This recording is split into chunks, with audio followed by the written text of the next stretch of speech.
Hi friends, मैं हूं कुमार नवनीत। के एन स्टोरी टेलिंग चैनल पर आपका स्वागत है। अभी तक आपने चैनल को सब्सक्राइब नहीं किया तो चैनल को सब्सक्राइब कर लीजिए। आज की कहानी का शीर्षक है वो अनकही मोहब्बत। मुंबई की भागती दौड़ती जिंदगी में एक छोटा सा कोना था, बांद्रा का काटर रोड। समंदर की लहरें हर शाम चुपके से किनारे को छूती और फिर पीछे हट जाती, जैसे कोई पुरानी याद को छूकर फिर छोड़ देती हो।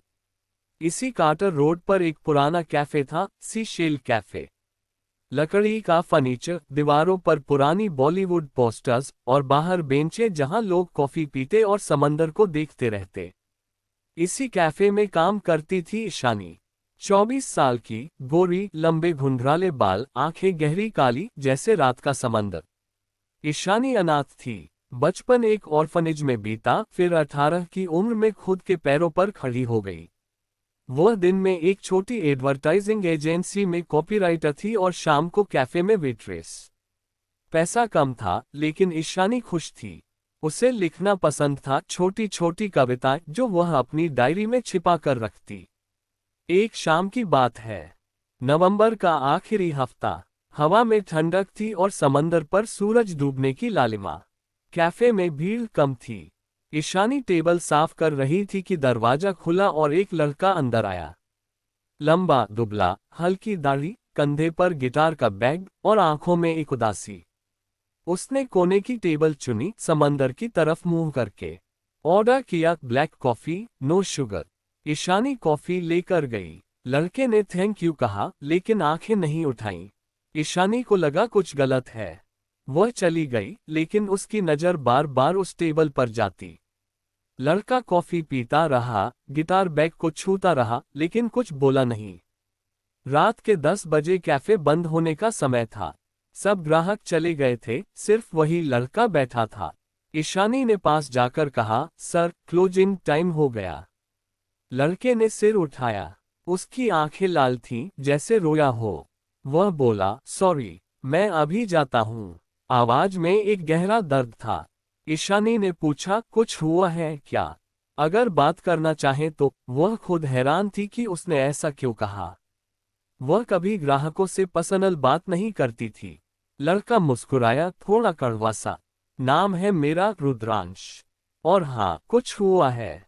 बहुत कुछ। रुद्रांश एक म्यूजिशियन था। मुंबई में अपना पहला एल्बम रिलीज करने आया था, लेकिन लॉन्च के दिन उसकी गर्लफ्रेंड नैना ने उसे छोड़ दिया। नैना एक मॉडल थी और उसे कोई बड़ा प्रोड्यूसर मिल गया था। नैना ने कहा, रुद्र, तुम्हारा म्यूजिक अच्छा है, लेकिन फ्यूचर नहीं। मैं सेटल होना चाहती हूँ। रुद्रांश टूट गया। उसने सारा पैसा एल्बम में लगा दिया था और अब अकेला था। ईशानी चुपचाप सुनती रही, फिर बोली, चलो, कैफे बंद है, लेकिन बाहर बेंच पर बैठ सकते हैं।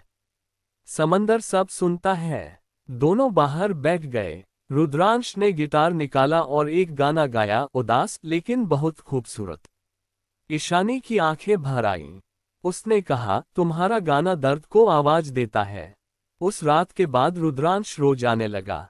शाम को कैफे में, फिर बाहर बेंच पर। ईशानी उसके लिए स्पेशल कॉफी बनाती, थोड़ी सी दालचीनी डालकर। रुद्रांश उसके लिए गाने गाता। धीरे धीरे बातें गहरी होने लगीं। ईशानी ने अपनी जिंदगी बताए, ऑर्फनेज, अकेलापन, सपने जो कभी पूरे नहीं हुए। रुद्रांश ने कहा, तुम बहुत स्ट्रॉन्ग हो। मैं तो एक ब्रेकअप से टूट गया। एक दिन रुद्रांश ने पूछा, तुम्हारी डायरी में क्या लिखती हो? ईशानी शर्मा गई। उसने कभी किसी को नहीं दिखाई थी, लेकिन रुद्रांश की आंखों में जो सच्चाई थी, उसने डायरी निकाल दी। रुद्रांश ने पढ़ा, छोटी कविताएं, समंदर पर, बारिश पर, अकेलेपन पर। वह बोला, ईशानी, ये कमाल है। तुम्हें लिखना चाहिए। रुद्रांश ने ईशानी की एक कविता पर धुन बनाए और गाया। ईशानी की आंखों में चमक आ गई। उसने कहा, पहली बार किसी ने मेरे शब्दों को इतना खूबसूरत बनाया। उस पल दोनों की नजरें मिलीं। कुछ पल के लिए दुनिया रुक गई, लेकिन दोनों ने नजरें झुका लीं। दिसंबर आ गया। मुंबई में ठंड बढ़ गई। एक शाम बारिश शुरू हो गई। कैफे जल्दी बंद हो गया। रुद्रांश और ईशानी बाहर भीग रहे थे। रुद्रांश ने अपना जैकेट ईशानी को दिया। ईशानी बोली, तुम भीग जाओगे। रुद्रांश हंसा, भीगने में मजा है। दोनों समंदर किनारे चलने लगे। बारिश तेज हो गई। दोनों एक पेड़ के नीचे खड़े हो गए। रुद्रांश ने कहा, ईशानी, मैं जा रहा हूँ दिल्ली। वहां एक म्यूजिक कंपनी ने बुलाया है। ईशानी का चेहरा उतर गया। वह बोली, अच्छा है, तुम्हारे लिए अच्छा होगा। लेकिन उसकी आवाज में दर्द था। रुद्रांश ने कहा, लेकिन मैं नहीं जाना चाहता। ईशानी ने पूछा, क्यों? रुद्रांश ने उसका हाथ थामा। क्योंकि तुम यहाँ हो। ईशानी की आंखें भर आईं। वह बोली, रुद्र, मैं एक साधारण लड़की हूँ। तुम्हारा फ्यूचर बड़ा है। मैं तुम्हें रोक नहीं सकती। रुद्रांश ने कहा, मेरा फ्यूचर तुम हो। मैं तुमसे प्यार करता हूँ ईशानी। ईशानी रो पड़ी। उसने कहा, मैं भी। बहुत पहले से। लेकिन मुझे डर लगता है। प्यार हमेशा छोड़कर जाता है। रुद्रांश ने उसे गले लगा लिया। बारिश में दोनों गले लगे रहे। उस रात रुद्रांश दिल्ली नहीं गया। उसने मुंबई में ही एक छोटा स्टूडियो ज्वाइन कर लिया। अब वह दिन में काम करता, शाम को ईशानी से मिलता। प्यार खुल गया था, लेकिन मुश्किलें भी शुरू हो गईं। ईशानी की सहेली प्रिया ने कहा, ईशानी, वो म्यूजिशियन है। आज तुम, कल कोई और। ईशानी को शक होने लगा। रुद्रांश का फोन कभी कभी लेट आता, वह देर रात स्टूडियो से लौटता।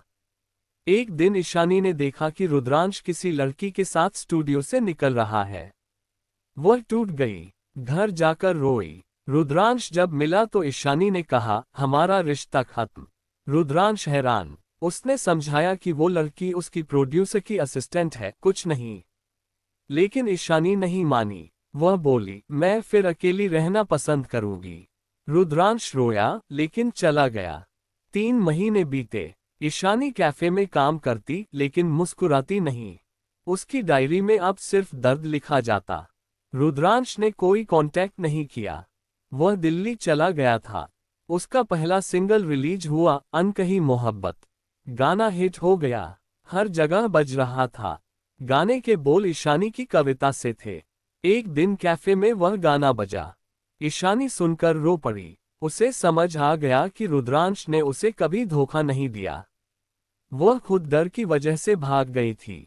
जून आया। मुंबई में मानसून शुरू हो गया। एक शाम बारिश तेज थी।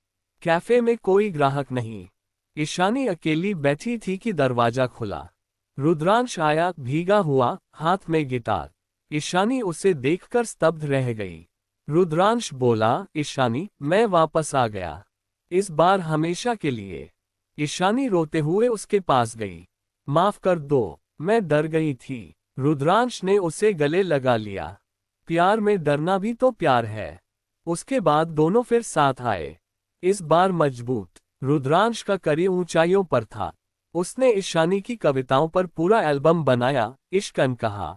Album superhit. ईशानी ने नौकरी छोड़ दी और फुल टाइम लिखने लगी। उसकी पहली बुक पब्लिश हुई, समंदर की कविताएं। 2 साल बाद एक बारिश की शाम, कार्टर रोड पर वही बेंच। रुद्रांश ने गिटार रखा और घुटनों पर बैठ गया। हाथ में एक रिंग। ईशानी, मेरी जिंदगी की सबसे खूबसूरत कविता बनोगी। ईशानी की आंखें भर आईं। उसने हाँ कहा। शादी हुई। समंदर किनारे, बारिश में। सिर्फ करीबी दोस्त। ईशानी ने सफेद लहंगा पहना, रुद्रांश ने ब्लैक कुर्ता। बारिश में दोनों नाचे। रुद्रांश ने गाया, ईशानी ने कविता पढ़ी। आज वे बांद्रा में एक छोटे से घर में रहते हैं। रुद्रांश का स्टूडियो, ईशानी का लिखने का कोना। हर शाम वे कार्टर रोड पर टहलते हैं।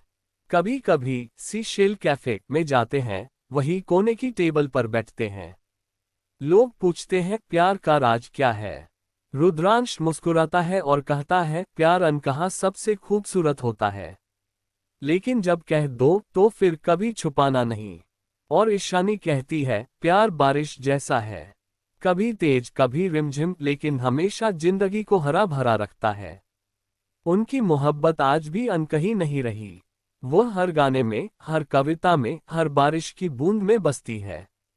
ये कहानी दर्द, जुदाई, विश्वास और सच्चे मिलन की है। उम्मीद है यह आपको उतनी ही पसंद आई होगी।